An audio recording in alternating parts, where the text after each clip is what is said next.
दोस्तों, भारत की संस्कृति इस दुनिया में किसी भी अन्य राष्ट्र की तुलना में सबसे अधिक समृद्ध है। हमारे देश में अलग अलग राज्यों में अनगिनत त्यौहार मनाए जाते हैं और हम में से अधिकांश ने शायद कई त्योहारों के बारे में सुना भी नहीं होगा। हिंदू महीने के अनुसार पौष शुक्ल पक्ष में मकर संक्रांति पर्व पूरे भारतवर्ष और नेपाल में मुख्य फसल कटाई के त्यौहार के रूप में मनाया जाता है।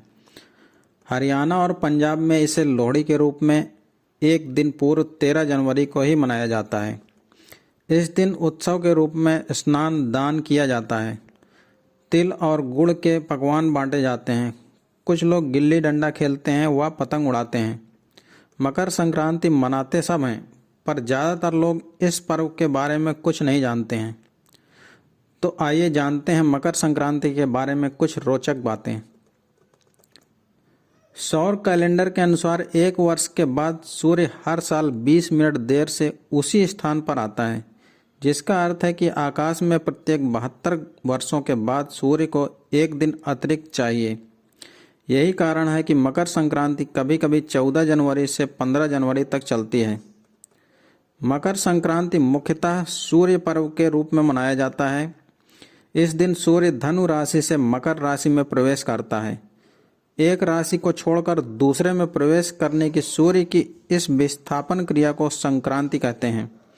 चूंकि सूर्य मकर राशि में प्रवेश करता है, इसलिए इस समय को मकर संक्रांति कहा जाता है।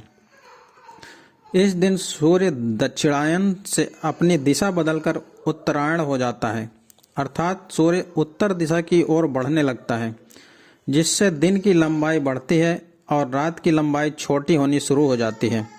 भारत में इस दिन से बसंत ऋतु की शुरुआत मानी जाती है। अतः मकर संक्रांति को उत्तरायण के नाम से भी जाना जाता है।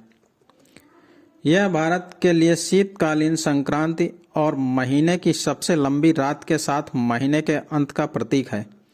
महीना जिसे चंद्र कैलेंडर में पौष कहा जाता है और विक्रम प्रणाली में सौर कैलेंडर में धनु। इस दिन पहले सुबह सूर्य उदय के साथ ही पतंग उड़ाना शुरू हो जाता था। पतंग उड़ाने के पीछे मुख्य कारण है कुछ घंटे सूर्य के प्रकाश में बिताना। यह समय सर्दी का होता है और इस मौसम में सुबह का सूर्य प्रकाश शरीर के लिए स्वास्थ्यवर्धक हो और त्वचा व हड्डियों के लिए अत्यंत लाभदायक होता है। सर्दी के मौसम में वातावरण का तापमान बहुत कम होने के कारण शरीर में रोग और बीमारी जल्दी लगते हैं। इसलिए इस दिन गुड़ और तिल में बने मिष्ठान खाए जाते हैं। इनमें गर्मी पैदा करने वाले तत्व के साथ ही शरीर के लिए लाभदायक पोषक पदार्थ भी होते हैं। इसलिए इस दिन खास तौर से तिल और गुड़ के लड्डू खाए जाते हैं। माना जाता है कि इस दिन सूर्य अपने पुत्र शनिदेव से नाराजगी त्याग कर उनके घर गए थे। इसीलिए इस दिन को सुख और समृद्धि का दिन माना जाता है और इस दिन पवित्र नदी में स्नान दान पूजा आदि करने से पुण्य 1000 गुना बढ़ जाता है। यह पर्व पूरे भारत और नेपाल में फसलों के आगमन की खुशी के रूप में मनाया जाता है। खरीफ की फसलें कट चुकी होती हैं और खेतों में रबी की फसलें लहलहा रही होती हैं। खेत में सरसों के फूल मनमोहक लगते हैं। पूरे देश में इस समय खुशी का माहौल होता है। देश के अलग अलग राज्यों में इसे अलग अलग स्थानीय तरीकों से मनाया जाता है। क्षेत्रों में विविधता के कारण इस पर्व में भी विविधता है।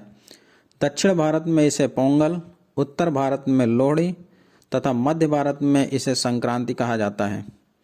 मकर संक्रांति को उत्तरायण, माघी, खिचड़ी आदि के नाम से भी जाना जाता है। इस दिन नेपाल सरकार सार्वजनिक छुट्टी देती है। नेपाल के बाकी समुदाय भी तीर्थ स्थल में स्नान करके दान धर्म आदि करते हैं और तिल, घी, शर्करा और कंदमूल फल खाकर धूमधाम से त्यौहार मनाते हैं। वे नदियों के संगम पर लाखों की संख्या में नहाने के लिए भी जाते हैं। दोस्तों, आपको यह वीडियो कैसी लगी कृपया हमें कमेंट करके बताएं तथा वीडियो को लाइक करें और चैनल को सब्सक्राइब करना ना भूलें। धन्यवाद। जय हिंद।